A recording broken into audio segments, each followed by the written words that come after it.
Olá pessoal, muito boa tarde. Quinta-feira, 24 de abril, estamos chegando com Web Esportes nos jornais do Grupo Sinos aqui na Web TV. Você sabe, pontualmente, 3 da tarde, soou o gongo, tem esporte aqui na Web TV dos canais de interatividade dos jornais do Grupo Sinos. Você nos acompanha diariamente, aí você sabe aqui os nossos comentários, nossas opiniões, as nossas ideias malucas também, por que não? Afinal, é o espaço também de divagar um pouquinho. Estou com meu colega aqui, João Linden, vamos falar um pouquinho de Grêmio, de Inter, de Novo Hamburgo, futebol de uma forma geral, e vamos começar exatamente por Copa Libertadores. João Linden, foi uma noite complicada para o Grêmio e uma semana pela frente para pensar, para refletir, para projetar, para começar aquelas campanhas de eu acredito que nunca darão certo, diga de passagem, mas enfim, uma semana para o Grêmio trabalhar. E será que dá?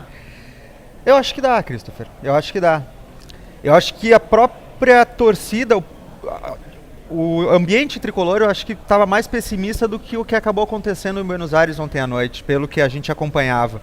O resultado foi negativo, é óbvio que sim, uma derrota sempre é ruim, vai ser complicado de reverter, mas acho que o desempenho que o Grêmio teve, especialmente no final do primeiro tempo e no segundo tempo, eu acho que deu uma renovada na esperança tricolor de que é possível sim classificar para as quartas de finais da Libertadores. O discurso ao final do jogo era que era unânime entre o grupo, a comissão técnica, a direção, que a má fase acabou. Eu não seria tão otimista a esse ponto e considero essa declaração, inclusive, do diretor executivo Rui Costa, um pensamento muito pequeno. O Grêmio não pode considerar o fim da má fase após uma derrota. Isso demonstra um pensamento pequeno nesse momento.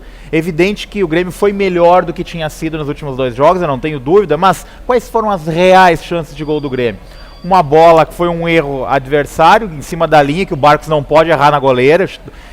A bola pode bater em alguém, mas ele não... o mais difícil, eu acho. A bola pode bater em alguém e não entrar, mas ele não pode errar o gol. E que mais o Grêmio teve de chance de gol? Nenhuma. Então, dizer que a má fase acabou pelo Grêmio ter um pouco de ímpeto, acho prematuro. É que eu acho que depois daquele show de horror que foi a partida contra o Atlético Paranaense pelo Brasileirão, tava todo mundo apavorado.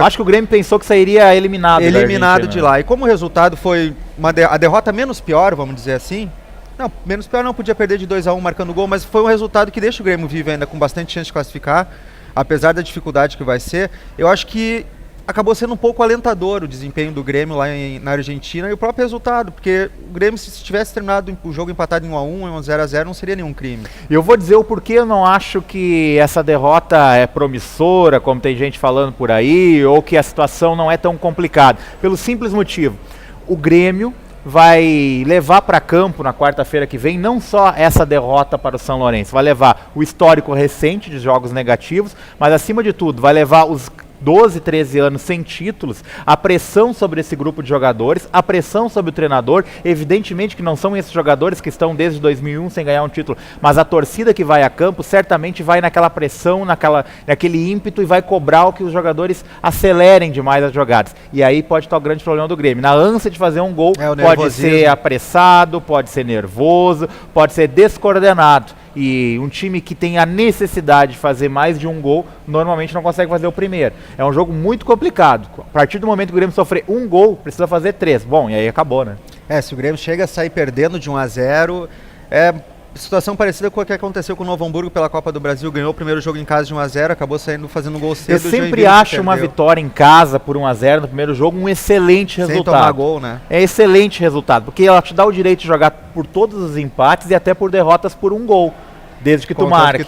E até se uma catástrofe acontecer de perder por 1-0, tu vai levar para os pênaltis. Portanto, eu não posso ser contraditório, e nesse caso em defender o nosso lado, o lado do sul, do lado gremista, de achar que o resultado foi bom. O resultado não foi bom. Não, as expectativas não podem ser minimizadas. O torcedor tem que ter a dimensão da tarefa complicada que o Grêmio terá pela frente, e olha, não vai ser só com a bola que jogou ontem que vai chegar até lá. Evidente que o Grêmio vai ter uma semana para devolver o Luan ao ritmo de jogo, vai ter uma semana para tentar recuperar o Wendel, que faz muita falta, ainda mais as atrapalhadas do Léo Galo que a gente viu ontem, vai ter uma semana para encontrar uma alternativa de meio campo quando sair um dos 3 volantes, porque quando o Ramiro saiu, entrou muito tarde essa mudança. O Grêmio vai ter uma semana para trabalhar. Não sei se vai ser o suficiente. Agora, é futebol e muitas coisas podem acontecer. Essa é até uma questão no meio de campo do Grêmio que eu acho legal a gente levantar, porque agora Na verdade, o Luan entrou no time quando o Kleber se machucou. Isso. E aí depois o Dudu entrou no time quando o Zé Roberto se machucou. Eu Exato. acho que agora, pra semana que vem, o Anderson vai ter pela primeira vez Zé Roberto, Luan e Dudu à disposição. Perfeito. É a primeira vez que ele pode armar esse trio de meias. E eu acho que ele não vai armar.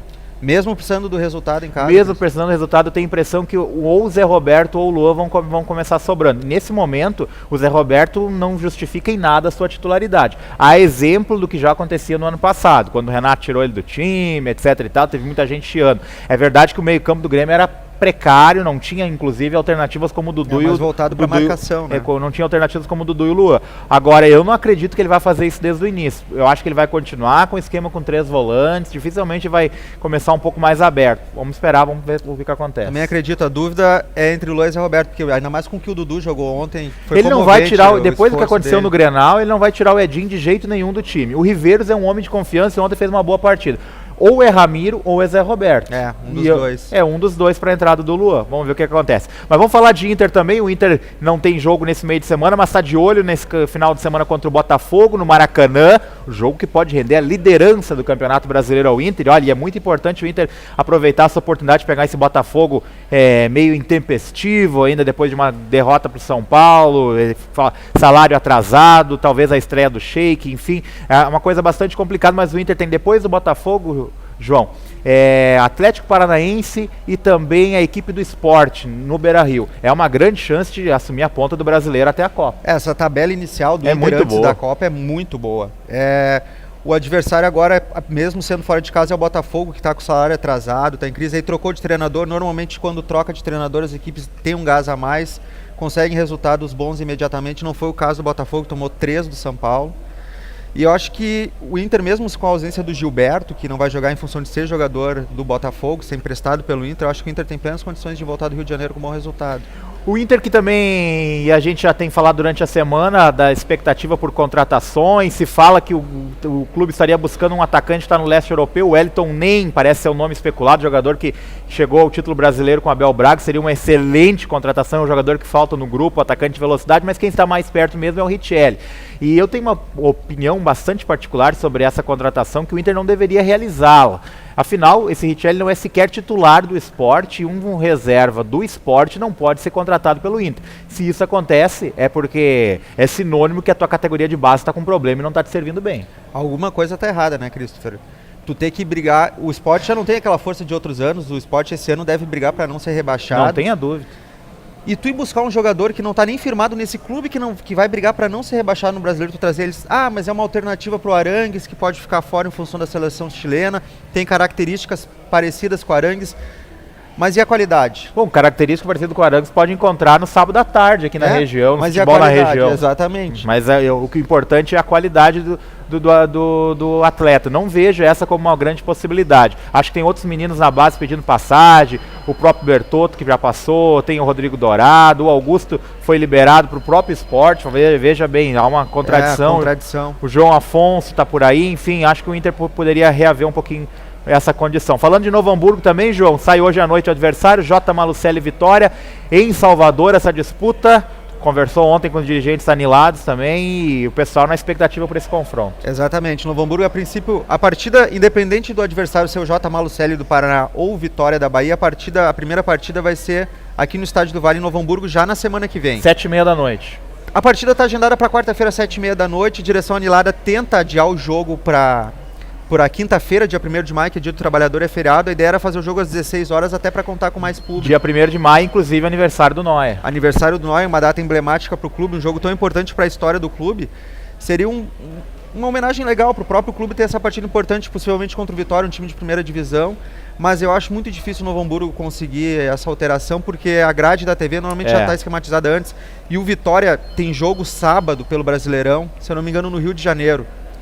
Aí ficaria muito complicado para o Vitória jogar na quinta-feira pela Copa do Brasil aqui no Rio Grande do Sul e no sábado já entrar em campo de novo. Claro, caso o classificado seja o Vitória, mas é a tendência, né? Se for o J. Malucelli, que seria a zebra da rodada, eu acho que isso poderia ser compensado de outras formas. Talvez não fosse nem o jogo da TV, possivelmente. Possivelmente não. O J. Malucelli não é uma equipe que tem esses atrativos, né? Em termos comerciais, televisivos, enfim. Talvez pudesse reaver essa possibilidade de jogar o jogo para quinta-feira. Até porque o PJ Malucelli também não está disputando as séries iniciais, vai jogar acho que a Série D e ainda não iniciou, enfim, então teria outras possibilidades. Mas vamos ficar na torcida, expectativa hoje à noite para esse adversário. Amanhã nos jornais do Grupo Sinos você encontra as informações sobre o adversário do Novo Hamburgo, todo mundo na expectativa para essa segunda fase da Copa do Brasil. E assim a gente encerra esse Web TV Esportes dessa quinta-feira, agradecendo a sua audiência, a sua companhia. A gente volta amanhã, a partir das 3 da tarde, aqui no mesmo espaço. Um grande abraço e até lá.